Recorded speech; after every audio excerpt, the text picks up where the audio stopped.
Well, as the Supreme Court hears petitions challenging the constitutionality of the Places of Worship Act 1991, the AIMIM Chief Asaduddin Owaisi has written to Prime Minister Narendra Modi and urged him to defend the act and said that it upholds India's diversity.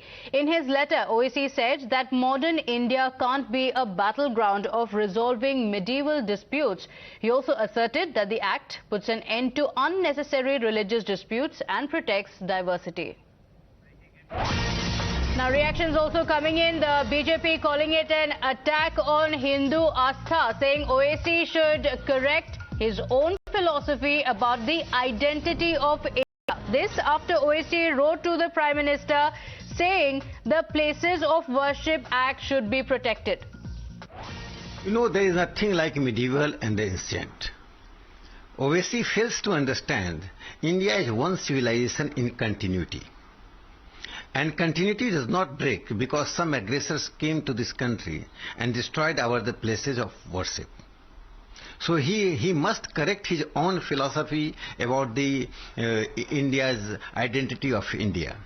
According to him, the identity of India begins with the Mughal rules, with the advent of the Muslims in the country. It is not true.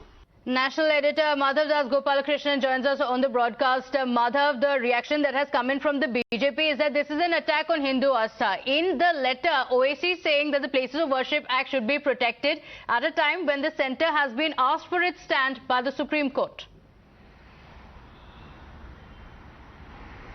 Well, yes, and this matter is for the Supreme Court. Certainly this matter has been challenged by several, and therefore, in fact, the proceedings of the court are currently underway. At a time like this, this appears to be, of course, Asaduddin Owaisi, not just him, but several political parties, particularly of the opposition, which have the view that the Places of Worship Act is something that, being an act of the government of India, which itself had, in fact, brought into Parliament and got passed in the early 90s, it should continue to defend. However, this has led to a lot of criticism because Asaduddin Owaisi's own position on this is that this would lead to further removal of this act would lead to further deepening of of a friction between communities, and to maintain that brotherhood, this should continue and that act should be there. However, what is being said by the BJP, by right-wing groups, is that what Asaduddin Owaisi fails to recognize is that those particular places of worship, the manner in which their character was sought to be changed, is something that is being completely negated by him, and also at some level or the other fails to respect the sentiments of those who worship at those particular places of worship, and therefore are saying that this particular sentiment expressed by Asaduddin Owaisi is not in sync with the sentiment of a majority of the people in India. This is, of course, the perception that is or the views that are being expressed by the BJP and in fact various right-wing groups at this point of time. No formal comment coming in from the government, but certainly those are the views that are being expressed, leading to a massive war of words, not just on social media, but also as far as various political parties are concerned. Back to you. Absolutely. And several reactions have also been coming in on the letter that Owaisi has written to the Prime Minister. Let's play that out. There were many temples in our history that were destroyed by the invading forces. So there are some historical injustices we need to address. No legislation should be a block for it. At the same point of time, everyone respects the sensitivity of Places of Worship Act. That's the reason why moderate voices have been calling for more inclusion like Kashi and Mathura, Places of Worship Act. Iran में क्या चल रहा है इसके विषय पर नहीं बोलते ये लोग, ये उस पर भी नहीं बोलेंगे जो तेलंगाना में क्या हुआ कल, जिस तरह से हिंदू बेटियों के मंगलसूत्र उतरवाए गए और कान की इयरिंग उतरवाई गई, पायल उतरवाए गए और ये चूड़ियां तक तोड़ दी गई, उस पर नहीं बोलेंगे ये, क्योंकि सरकार उनकी चल रही है, उनकी दादागिरी वहां पर चलती है. All right, Madhav, coming back to you, the reactions from the BJP have been that, this is an attack on Hindu Astha, that this is a selective criticism that has come in from Owaisi. When the government has gone, the Places of Worship Act has gone to the Supreme Court and the centre has been asked to file its response on the legalities of it. Why should Owaisi selectively talk about issues that pertain to Hindu Astha? Well, that certainly is the response coming in from various right-wing groups as well as BJP, and in fact the right-wing groups that we heard a short while earlier come out to say that at several competitive exams, when women of the Hindu faith were asked to actually remove several items of jewelry, etc., that they were wearing, and there seems to have, at least the allegation is that that was not the same standard that was used against Muslim women. That's of course an allegation that has been put out on social media as well, saying that why does Owaisi not pick such issues? Why does he not talk about what's happening in Iran and the public opposition when it comes to hijab? And why is there only a selective reading of current affairs that is being done by a section of political leaders? These are questions that certainly are being posed by the BJP, by right-wing groups at this point of time. But certainly, of course, with the remarks of Asaduddin Owaisi, with the letter that he has written to the Prime Minister, once again bringing to the fore the entire controversy of the Places of Worship Act, and of course once again drawing attention to the hugely divergent views that exist when it comes to the Places of Worship Act, which really end of the day says that beyond the Ram temple, Ram Janmabhoomi issue dispute, which has of course been later settled by the Supreme Court, in none of the other disputes can really there be any change as far as the status quo is concerned of those places of worship, and the position as on 1947 should continue to remain the same. 15 August 1947 should continue to remain the same. That in itself has become a very contentious issue in recent months, with various disputes, whether it is the Gyanvapi mosque issue, whether we are talking about the Mathura dispute. All of those disputes in context has become a very, very politically sensitive issue, and as you rightly said, at a time when it's placed before the Supreme Court, when the Supreme Court has to adjudicate on it, when the centre has to give its response before the court, coming as it does at such a time, this is certainly, of course, the timing of this letter is also being seen as hugely controversial in that sense. That's right. But Madhav, also look at the language that has been used in the letter. Remember, Owaisi has also been reacting even in the case, in the cases that are currently in the court previously, including Gyanvapi. Owaisi has been saying, which the BJP of course has said is fear-mongering. Owaisi is saying that the other side is going to come for one mosque after the other. He has said that this is a very dangerous precedent. In the wordings in the letter that he has sent to Prime Minister Modi as well, he says that, there is a need to protect minorities against the tyranny of the majority.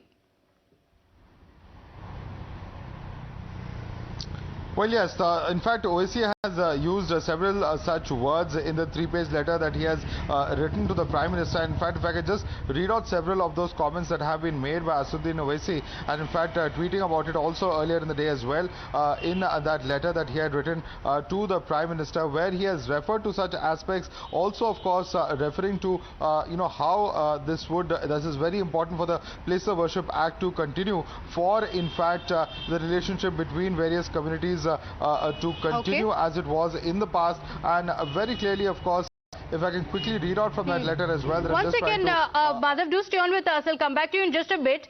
We have Mr. Majid Memon as well as Ratan Sharda joining us with the phone line. Mr. Memon, do you agree with the statement that Owaisi has made in the letter? He says that there is a need to protect minorities against the tyranny of the majority. No, see, this is a universal situation that minority is always suppressed by the power of majority. It applies to every aspect of life, every, say, individuals, communities, or any group. Therefore, minority has to be protected from the atrocious behavior by the majority if it is detected. Now, as far as India is concerned, the minorities are feeling as though, you see, the current government's ideology of Hindutva, or you see, there should be a Hindu Raj, it creates apprehension in the minds of the members of minority community, because their constitutional rights under the democracy are always at peril that it could be violated. And therefore, in 1991 we had the act which says that, well, as on today, the position of the religious places of worship in the country, this is to be retained. Therefore, I think this is how via media has been found out that there should be no dispute raised with regard to claim on the places of worship throughout the country.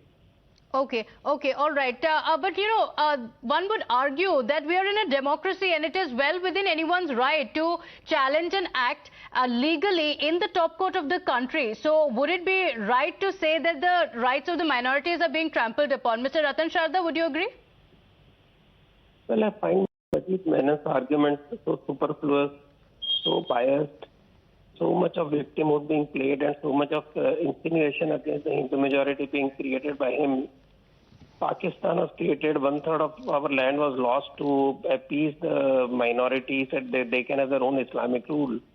But after that, if minorities still feel that they are being persecuted, they are hurt, those who stayed back can feel that way.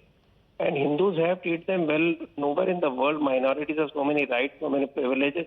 Nowhere have they thrived and grown the way we have. In Pakistan, Bangladesh, minorities have disappeared. Afghanistan disappeared. They are not available in many other countries where Islamic rule is there. Here, minorities prospered. They have grown by leaps and bounds. So to make such statements an insult to the majority community. Coming to the constitution itself, what constitution are we talking of? Is a constitution that has been amended 100 times. So if it can be amended 100 times, 1991 law was not a law that was made by the founding fathers, nor it is the original feature of the constitution. So what was amended can again be amended if at all it is required. And secondly, the cases in the court. So if they believe that the courts are running under the order of Mr. Modi, then they are insulting the courts. If they believe that the PIL filed in the courts is a result of Mr. Modi's game and with judges they play the game, then they are insulting the courts and insulting the entire constitutional setup of this country. Yes, and in fact the Supreme Court has asked the centre to give its response, and the centre has said that it needs some time to come up for a stand on Places of Worship Act. We'll leave it at that. Mr. Majid Memon and Ratan Sharda, thank you for joining us. Thanking Madhav as well for joining us on the broadcast.